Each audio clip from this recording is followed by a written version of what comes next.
obrigado pela sua participação, pelo seu contributo nesta antena aberta. Rita, temos aqui alguns temas levantados pelos espectadores: incêndios, gastos químicos, implicações do ser humano nas alterações climáticas. Enfim, quer começar por onde?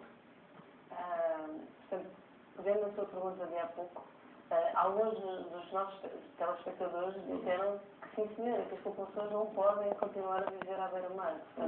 E aquilo que eu tinha dito também foi complementado pelos telespectadores. Ou seja, é preciso, de facto, pensar que algumas intervenções, se calhar, têm que ser anuais, mas outras intervenções têm que ser de fundo e têm que alterar e têm que acomodar a subida do nível do mar. E, portanto, algumas das populações, mas eu não estou a falar só de populações.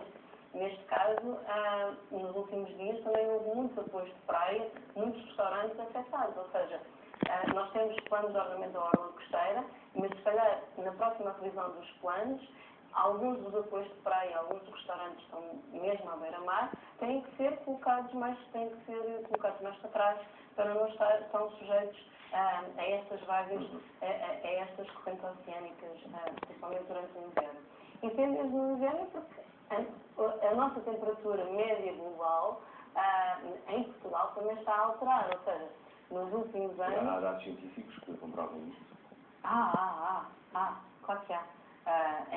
Não é uma impressão? Não. Em Portugal nós temos... a temperatura é medida desde 1890 ou 1910, não estou certa. Mas, portanto, já temos dados de temperatura durante um século que nos permitem avaliar a evolução de temperatura do país. E também há cenários para Portugal, como há para o mundo, de como é que vai ser a evolução climática nos próximos 100 anos. Estamos sempre a falar de cenários e os cientistas nunca dizem que isto ou aquilo vai acontecer. O que dizem é que é muito provável, é pouco provável, e a probabilidade de as alterações climáticas serem por causa da forma como o homem vive é altamente provável. É esse o que diz o último relatório do científico do painel intergovernamental de cientistas das Nações Unidas. Sobre o senhor que é cético das alterações climáticas, eu não acredito que o homem pode alterar o clima. O que há a ressaltar em relação a isso é que o painel intergovernamental das alterações climáticas das Nações Unidas tem 5 mil cientistas de todo o mundo que não trabalham para as Nações Unidas, trabalham de forma voluntária para as Nações Unidas, mas estão espalhados em universidades de todo o mundo e todos juntos fazem os relatórios sobre alterações climáticas para as Nações Unidas. Também são conhecidos episódios de alguns cientistas que trocaram, correspondência no sentido de adulterar alguns dados que depois foram utilizados nesses relatórios. Sim, é verdade que existem esses problemas, mas neste momento a comunidade científica é unânime a dizer que estamos perante um cenário de alterações climáticas e que o homem é o principal responsável sobre isso. Mas também em 1973 também se acreditava que estávamos perante uma vaga de arrefecimento do planeta.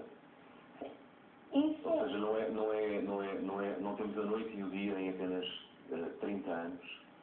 Não podemos ter. O que nós estamos aqui sempre a falar e que os cientistas falam sempre é que há uma tendência de aquecimento global.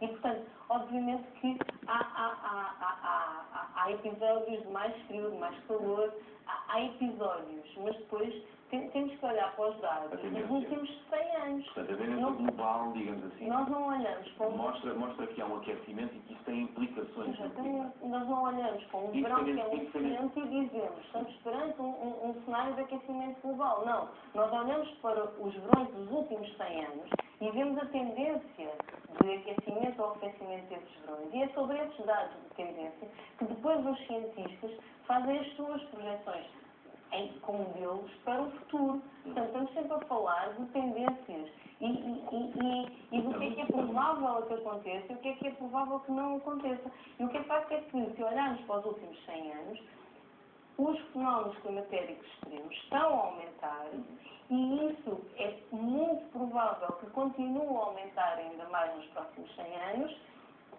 e é extremamente provável que seja devido à ação humana.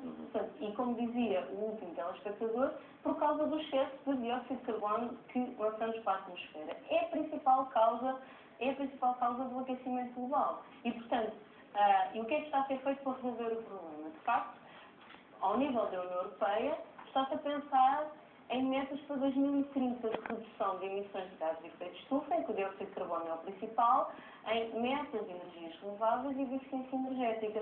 Portanto, mas quando estamos a pensar em metas para 2030, faltam quase 20 anos para lá chegar. E, portanto,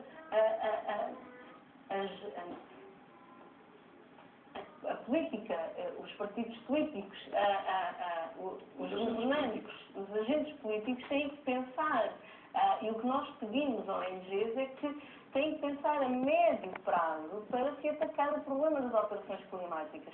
Ou seja, não dá para pensar neste problema com medidas a 5 anos, a 6 ou a 10. É preciso pensar com medidas a 15, a 20. Por exemplo, nas energias renováveis, nós estamos, neste momento, temos 60%, em 2013, Portugal teve 60% de eletricidade renovável. E isso é muito bom, mas isso foram investimentos feitos na primeira década deste século. Ou seja, nós temos que investir hoje para ter os frutos daqui a 10 ou 15 anos. E, portanto, é neste tipo de políticas, isto é política de prevenção para o futuro, que é preciso ser tomada para que consigamos atacar o problema das alterações climáticas hoje, para não termos consequências mais graves no futuro. Sim, já vamos conversar.